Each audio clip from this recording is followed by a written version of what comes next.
Hello મિત્રો, ફરી એક વખત આપ સૌની સમક્ષ હાજર થયો છું મારી નવી રચના સાથે. અને આ રચનાનો સંદર્ભ મેં એકલતાથી લીધો છે. આપણે જીવનમાં ક્યારેક ને ક્યારેક એકલતા અનુભવીએ છીએ ને એ લોનલીનેસની જે ફિલિંગ છે એને વર્ણવાનો મેં પ્રયાસ કર્યો છે આ રચનામાં. તો હું આશા રાખું છું કે તમને આ રચના ગમશે. તો વધુ સમય ના લેતા ચાલો મતલાથી શરૂ કરીએ માણી આ નવી રચના. શબ્દોનો સાથ છે તો હું એકલો ક્યાં છું? આ ગઝલોનો સંગાથ છે તો હું એકલો ક્યાં છું? બોલું તો મરું, ના બોલું તો મરું. બોલું તો મરું, ના બોલું તો મરું.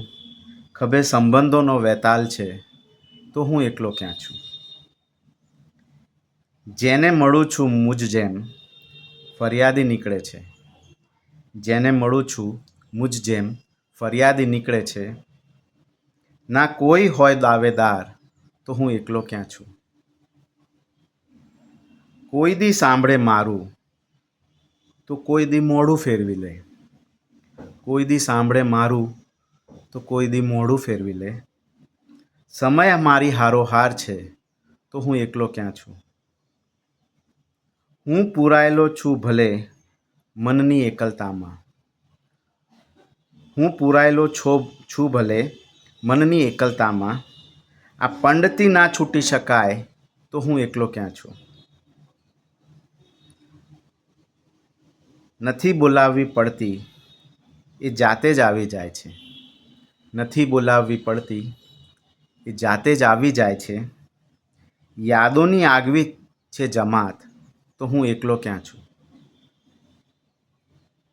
આ સમજણની વળવઈઓ જે ઊગી છે આટલી. આ સમજણની વળવઈઓ જે ઊગી છે આટલી. એમની લોખંડી જંજાળ છે તો હું એકલો ક્યાં છું? જીવન પ્રવાસમાં સૌએ એકલા જ ચાલવાનું છે ભાવેશ. જીવન પ્રવાસમાં સૌએ એકલા જ ચાલવાનું છે ભાવેશ. જો બધા જ એકલા છે તો હું એકલો ક્યાં છું? તો આ સાથે વિરમું છું. આશા રાખું છું કે તમને આ રચના ગમી અને તમે કાયમની જેમ તમારો પ્રતિભાવ આપજો અને મને ગમશે તમારા પ્રતિભાવ સાંભળવા વાંચવા. તો આ સાથે વિરમું છું. અસ્તુ.